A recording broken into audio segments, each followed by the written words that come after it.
Salut à tous, mes chers zéros, des Big Zéro qui vous parlent. Alors cette fois on va installer un outil que je trouve plutôt indispensable dans Comfy UI. C'est le manager. Il s'installe pas avec, mais on l'installe, enfin ceux qui utilisent Comfy UI l'installent systématiquement. Il permet de gérer différentes choses.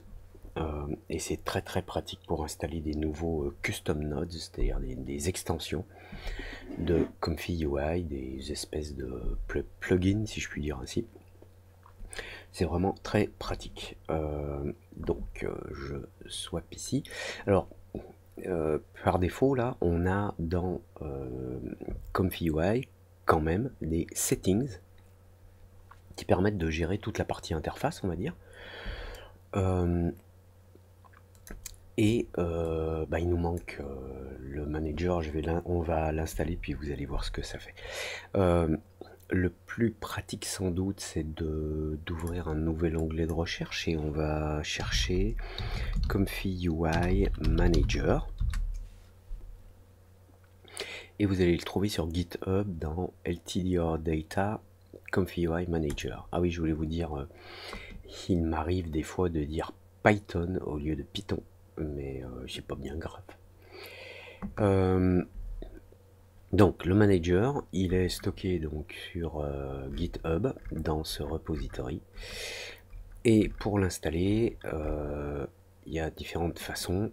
On peut soit télécharger le package, soit utiliser la méthode git clone, qui est tout à fait préférable si vous avez Git installé sur votre ordi. Et moi malheureusement je l'ai, donc je vais pas pouvoir vous montrer ce que ça fait quand Git n'est pas installé. Mais je vais vous montrer juste après à quoi ça ressemble quand on fait une install avec Git. Sinon donc voilà, vous installez Git, vous allez ici sur Git dans Nodewin, vous installez Git. Alors si je l'ouvre dans un nouvel onglet, Git, voilà, vous téléchargez soit la version 32 bits, soit la 64, selon votre système Windows. Et une fois installé, vous pouvez utiliser ce script.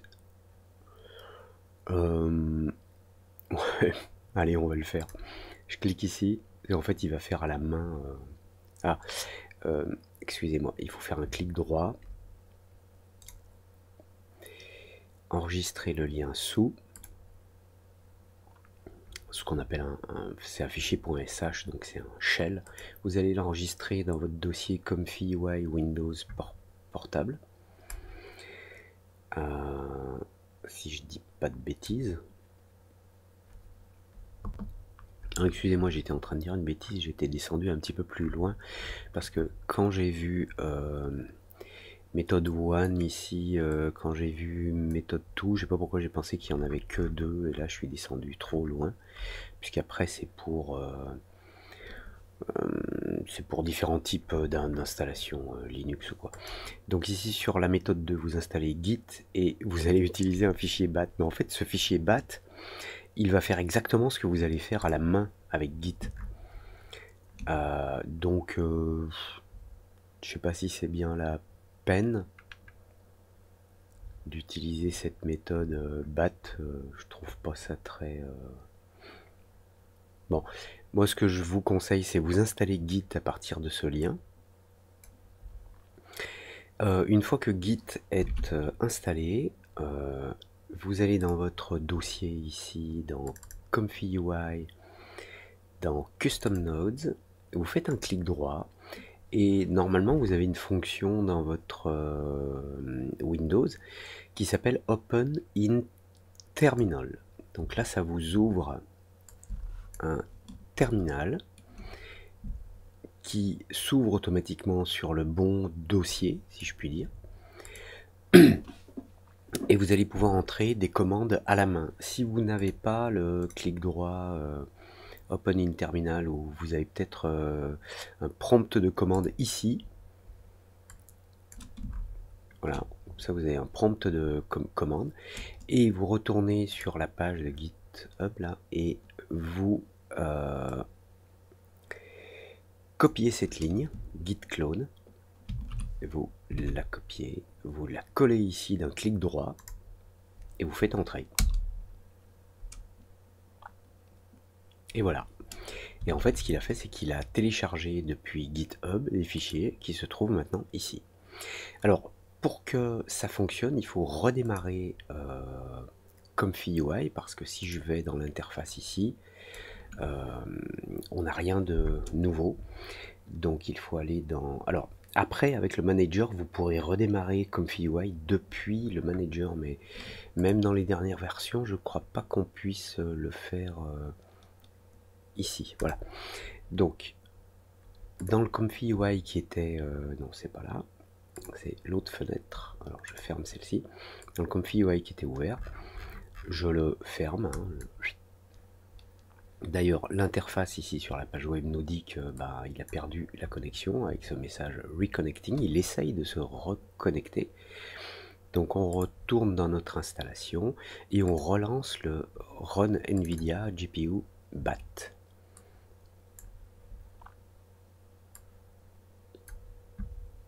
Alors le Comfy UI, le manager de Comfy UI est très pratique parce qu'il permet de paramétrer des choses qu'il faudrait paramétrer à la main autrement. Par exemple, quand on fait un rendu ici, sur la plupart des samplers, on peut avoir un preview ici, pendant que l'image se raffine. Ce preview est pratique parce que si au milieu du raffinage on voit que c'est pas du tout ce qu'on veut, on peut arrêter. Et pour avoir ce preview là, on a une ligne de commande que l'on peut insérer dans notre run BAT, dans notre run NVIDIA GPU BAT. Donc cette ligne de commande, pour connaître les arguments, on va dans Comfy UI, Comfy, dans le fichier CLI args, clic droit, je vais faire ouvrir dans Notepad. Et là on a toutes les définitions, donc des paramètres utilisables. Et il y en a un qui s'appelle preview, je sais pas quoi, donc find preview. Voilà, donc c'est latent preview methods. Donc c'est preview méthode et il faut ajouter une méthode soit auto soit TAESD. Alors il faut donc on copie ça, on va dans notre fichier ici dans le fichier run NVIDIA GPU.bat, on rajoute à la fin par exemple, enfin à la fin de cette première ligne qui est trop longue, donc ça passe de ligne en ligne. Preview méthode, et ici on peut mettre auto. Voilà, on enregistre le fichier, on relance, donc on quitte et on relance notre Comfy, ce que j'appellerais le moteur de Comfy. Alors il a bien pris le paramètre ici. Par contre je sais même pas, parce que pour faire les previews il faut dans les modèles, donc ici dans Comfy UI, dans Models, dans VAE Approximation, il faut... Ah on les a, ok. Très bien, s'ils sont là. Et on les a même tous, on a tous ceux qu'il nous faut, même le TAE-F1 encodeur et décodeur qui fonctionne très bien avec Flux. Donc ça c'est des petits modèles de décodage des images latentes, de l'espace latent plutôt. Donc maintenant, si je fais, si je reprends les prompts que j'avais avant, que je fais Q, donc là, oui, parce que j'ai relancé Comfy, donc il doit recharger les modèles, parce que les modèles ne sont plus en mémoire. Donc là, il est en train de gratter sur le disque, on ne le voit pas. Donc le GPU sur lequel je travaille, c'est le 2, là, c'est la deuxième colonne dans cette liste de GPU. Et dans un instant, normalement, voilà, ça se met à grimper ici, le graphique, 7 Go de mémoire utilisée. Et puis il va mettre une deuxième couche là, voilà. Chez moi il monte à 19, 20, peu importe, suivant l'optimisation de votre machine, il peut rester en dessous. Le problème c'est qu'il va devoir charger et décharger les modèles au fur et à mesure de l'utilisation. Voilà, donc là ça fonctionne, et comme vous l'avez vu, on n'a pas de preview malheureusement là en bas, Mais maintenant on va recharger la page. Et déjà on a le manager là en haut. Et maintenant si je relance un calcul, ah mince, ah oui, parce que le manager doit faire en sorte que le paramètre dans la ligne de commande des previews n'est pas utilisé. Excusez-moi, c'était une petite boulette. Donc on va dans le manager et ici dans le preview méthode, voilà, on peut prendre TAESD slow. Je crois pas qu'il y ait besoin de faire un restart pour ça. Donc je relance une image. Voilà. Et là on a un preview du raffinage de l'image. Donc quand on est au milieu et qu'on voit que c'est pas bon, ben on peut arrêter avec la petite croix là en haut. Alors le manager est utile pour ce genre de choses. Alors si vous faites des séries de rendus de, je sais pas, 200 images, donc vous pouvez le régler ici dans le batch size, vous pouvez mettre par exemple 5. Alors je vais faire des images plus petites pour que ça aille plus vite. 640 par 640. Si vous faites un batch de 5 ici, vous cliquez sur Q, et il va en faire 5 à la suite. Enfin dans le même bloc. Et vu que les previews prennent, même si ça prend une demi-seconde, si vous faites 200 images, ben vous pouvez désactiver le preview ici. Voilà. Je rentre pas pour l'instant dans ces détails là, on va juste regarder vite fait le Custom Nodes Manager. Voilà, alors on a l'impression qu'il n'a calculé qu'une image, mais en fait si vous regardez bien dans la fenêtre de sortie, la Save Image, vous avez 1 sur 5 là en bas, et si vous fermez là, vous avez vos 5 images, donc vous pouvez les voir une par une, avec la flèche de droite du clavier, ou peut-être même en, non, pas en cliquant là, mais vous pouvez cliquer là, oui, pour les voir les unes après les autres. Voilà. Alors le manager est très pratique pour installer notamment des custom nodes. Alors on va en installer un. Je vais cliquer sur custom nodes. Donc ici on a des filtres pour voir tous ceux qui existent, tous ceux qui sont installés mais désactivés, etc. Et on va installer, il y en a un que j'utilise beaucoup qui s'appelle ChrysTools. Alors c'est CRYSTOOLS. ChrysTools, alors c'est pas le ChrysTools Save qui m'intéresse, c'est le ChrysTools tout court. C'est un ensemble d'outils. Donc on clique sur Install. Il télécharge, il installe et là il indique Restart Required. Et on a le bouton Restart. Alors je vais essayer de mettre la fenêtre à côté. Puisqu'on a Comfy qui travaille en arrière-plan hein, et qui exécute les commandes qu'on lui donne à travers l'interface. Et là, dans l'interface, si je clique sur Restart, oui, et je reviens sur la fenêtre de Comfy, on le voit redémarrer en dessous. Alors le problème des redémarrages, c'est que si on a des modèles qui ont été chargés dans les cartes de calcul, et ben ils s'en vont. Là vous voyez sur ce graphe on avait le modèle qui occupait 18 Go et vu que j'ai fait un restart, c'est redescendu, le modèle n'est plus en mémoire, il va falloir le recharger pour se remettre à faire des générations. Alors les ChrysTools notamment, moi j'utilise ici dans les réglages de Comfy, on devrait avoir ChrysTools apparaît pas. Est-ce qu'il y a dans le manager une erreur? Alors je vais dans le manager, dans Custom Nodes Manager, et on va regarder ceux qui sont installés. Ah, il a pas vu que ça a redémarré. Il faut que je recharge la page, je pense. Ici. Voilà. Et les ChrysTools affichent, par exemple, pour mes processeurs, ma RAM et tout, ça affiche des paramètres en haut.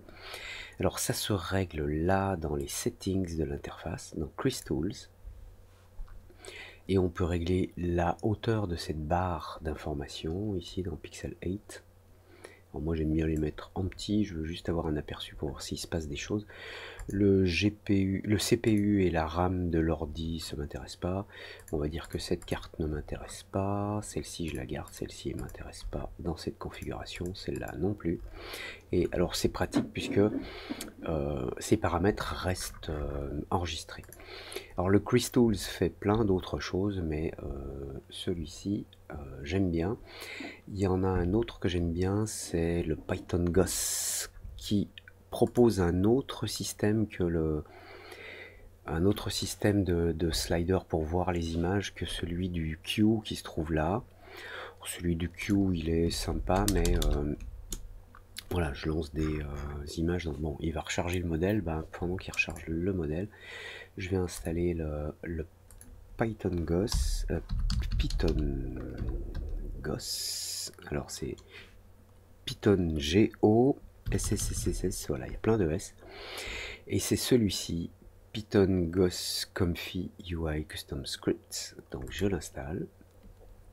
En fait, ce qu'il fait, c'est qu'il va chercher sur GitHub le dossier et il le copie directement dans votre installation dans Custom Nodes. Là, on va voir. Voilà, ici on a les crystals et là on a. Alors, Python GOS s'appelle en fait Comfy UI Custom Script. Voilà, bon, je sais, c'est bizarre, c'est pas le seul. Alors, il a bien son nom ici, hein, Comfy UI Custom Script. Il est géré par un utilisateur qui s'appelle, enfin un développeur qui s'appelle Python GOS. Et c'est comme ça que je me rappelle du nom. Il faut faire un restart. Alors, je vous parlais, attendez, je vais juste faire close ici, close. Ouais, je vous disais que cette interface me plaît pas trop, puis bon, c'est en fait ce que je trouve gênant, c'est que pour voir une image, il suffit pas de cliquer dessus ici dans le Q. Il faut cliquer, il faut amener la souris sur l'œil au centre. Et on pourrait très bien cliquer simplement sur l'image ici. Alors, par contre, c'est bien parce que pour chaque rendu, on peut voir, puisqu'on a un batch de 5 ici. Alors pour zoomer, dézoomer, c'est la roulette hein, de la souris, je vous ai pas dit, mais vous avez sans doute trouvé. On voit que pour chaque demande de mise en file d'attente, on a 5 images là, pour celle-ci. Donc il faut cliquer sur le 5, et là on voit les 5 images, puis après il faut revenir en arrière. Alors, je trouve pas ça super pratique. D'ailleurs je vais me remettre en batch de 1, et on va redémarrer donc par le manager, on va faire restart, ok. Donc, Comfy UI redémarre en arrière-plan.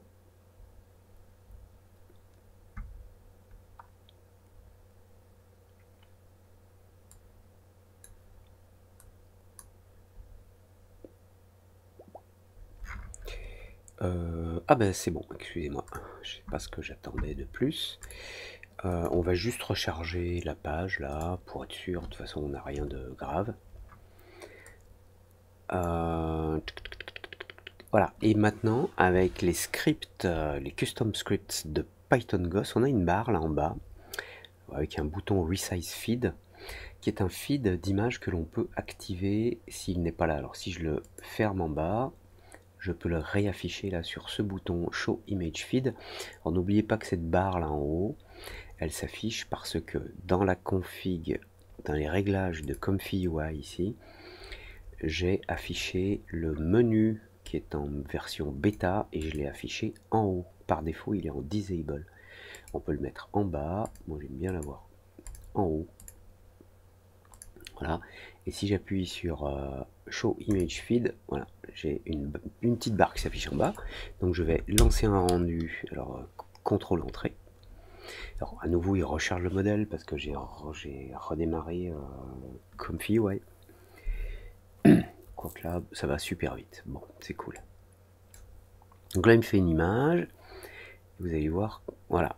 Et on a l'image qui apparaît là. Alors, je peux en lancer plein. Alors, je peux en mettre, par exemple, ici 16. Je fais Q. Et puis, je remets le compteur 1 quand même. Donc là, il va m'en faire 16 à la suite. Et toutes les nouvelles images arrivent dans ce flux là. Alors c'est vrai qu'ils auraient pu arriver par la droite ou par la gauche, bon peu importe, les dernières sont là à gauche. Et puis vous pouvez régler la taille de ce truc là. Voilà, vous avez deux réglages, vous avez un réglage de hauteur, là, la hauteur de la barre, et puis vous avez un réglage du nombre de colonnes que vous voulez. Voilà. Et je trouve ça très pratique parce qu'il suffit de cliquer, vous n'êtes pas obligé de cliquer au milieu de l'image dans l'œil comme ici, parce que celle-ci fonctionne toujours, mais si vous voulez voir une image, il faut cliquer dans l'œil, c'est trop précis à mon goût. Moi j'aime bien cliquer ici, et ensuite avec les flèches droite-gauche, vous pouvez aller d'une image à l'autre. Alors là, bon, mon feed est un petit peu grand, hein, excusez-moi, on va se mettre comme ça, et vous avez toutes les images qui sont calculées, qui vont s'afficher là. Voilà, et vous les faites défiler. Alors, il arrive que cette barre passe au-dessus de ces deux boutons là. Simplement, vous fermez la barre et vous la réaffichez là. Et généralement, c'est OK. Si vous cliquez sur l'image, ensuite, elle s'ouvre dans un nouvel onglet. Et vous pouvez, en utilisant CTRL et la roulette de la souris, vous pouvez zoomer dessus. Voilà, je referme cet onglet, donc je reviens au précédent. Ah, j'ai changé la taille de l'interface ici. Alors là, quand je fais des zooms, là en fait, j'appuie sur CTRL, je mets la souris par exemple sur ce bord là, je tourne la souris vers le haut et ça agrandit le contour de l'interface. En fait, ça agrandit le contenu de la page web. Et si vous utilisez la souris, la roulette de la souris sans la touche CTRL là, dans cette zone, ben, ça zoome. Ça zoome sur la souris. Je pense que c'est tout pour cette fois. N'hésitez pas à me dire en commentaire si vous voulez voir des choses précises. Voilà, parce qu'il y a plein de choses à voir. On va les voir les unes après les autres. Mais si vous avez des requêtes précises, un petit commentaire, c'est cool. Bonjour chez vous et à très bientôt.